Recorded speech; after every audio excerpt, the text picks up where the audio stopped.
ताबूत। निशा के इस अंदाज पर पुलिस ऑफिसर का गुस्सा साफ देखा जा सकता था। उसने वारंट के बगैर ही निशा को गिरफ्तार करने का फैसला कर लिया था। यश बेचैनी से रात होने का इंतजार कर रहा था। सूरज दिन भर का थका मांदा दूर पश्चिम की ओर झुकता चला जा रहा था और जैसे जैसे वो अपनी आंखें मूंदता जा रहा था वैसे वैसे उसके दिल की धड़कन चमेली से मिलने की खुशी में रफ्तार पकड़ती जा रही थी। और फिर अंधेरा फैलते ही वो चौबुर्जी के खंडहर में पहुंच गया। टॉर्च थी उसके पास, लेकिन वो कुछ मोमबत्तियां भी लेकर आया था। उसने खंडहर में एक ऐसी जगह ढूंढ ली जहां हवा तेज नहीं आ रही थी। वो नहीं चाहता था कि वो मोमबत्तियां जलाए और चंचल हवा के झोंके उसे बुझाएं। वहां उसने मोमबत्तियां जलाई जहां बैठकर वो चमेली से इत्मीनान से वो सारी बातें कर सके जो वो दिन में रब्बी की वजह से नहीं कर पाया था। फिर वो चारों तरफ का जायजा लेता खंडहर के बाहर एक ऐसी जगह आ खड़ा हुआ जहां से वो चमेली को आते हुए आसानी से देख सके। यहाँ अंधेरे की वजह से कोई उसे नहीं देख सकता था। दिन में चमेली से मिलने के बाद से अब तक यश लगातार उसके हंसी ख्वाब देखता रहा था। चमेली जवान होकर इतनी हसीन हो गई थी कि उससे शादी करना यश के लिए दुनिया की सबसे बड़ी खुशी साबित होती। उसने तो यहाँ तक सोच लिया, क्या फैसला ही कर लिया था कि फिल्म बनाने से पहले वो चमेली के साथ बाहर किसी यूरोपियन कंट्री जाकर हनीमून मनाएगा और उसे ही अपनी फिल्म की हीरोइन भी बनाएगा। उसकी सोच का सिलसिला उस वक्त टूटा जब एक आहट उसने तब सुनी जब वो उसके पीछे बहुत करीब पहुंच चुकी थी। चमेली, वो धीरे से बोलता हुआ तेजी से पीछे मुड़ा। मैं तेरी मौत हूं। किसी और की सरसराती सी तेज आवाज सुनाई दी। यश ने खतरे को भांपते ही बड़ी फुर्ती से रिवॉल्वर निकाला, लेकिन तब तक देर हो चुकी थी।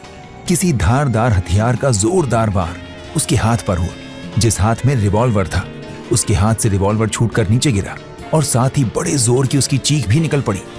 बाजू का मांस ही नहीं, उस जोरदार हमले से उसकी हड्डी तक उस तेज हथियार की काट पहुंच चुकी थी।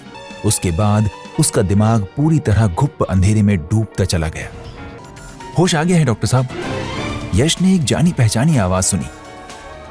मैं देख रहा हूं राज साहब, नर्स को हिदायत दे दी है मैंने। दूसरी आवाज आई, शायद ये किसी डॉक्टर की ही आवाज थी।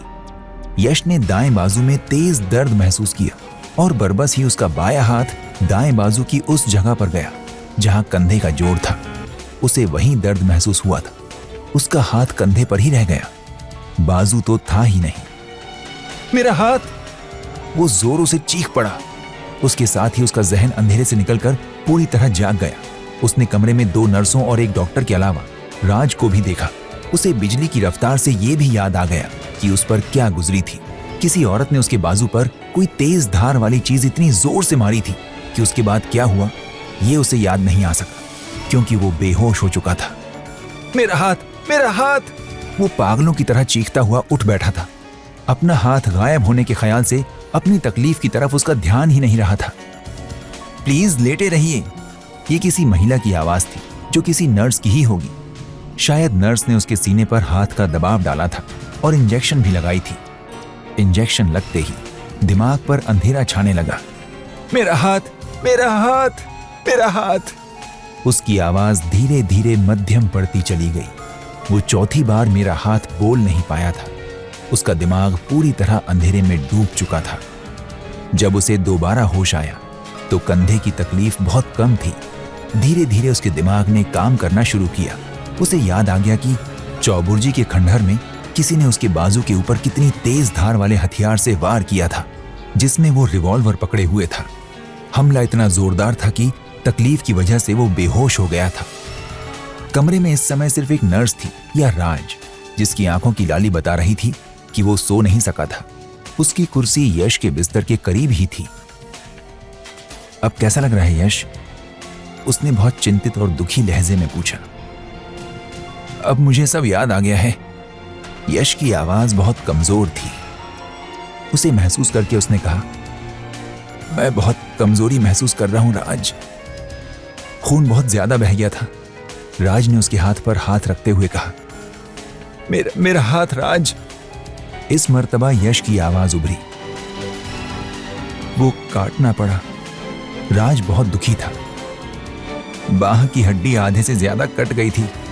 डॉक्टरों के विचार में इसके सिवा और कोई चारा नहीं था कि तुम्हारा हाथ काट दिया जाए। क्या होता है आगे सुनते रहिए सिर्फ ऑडी टेल्स पर।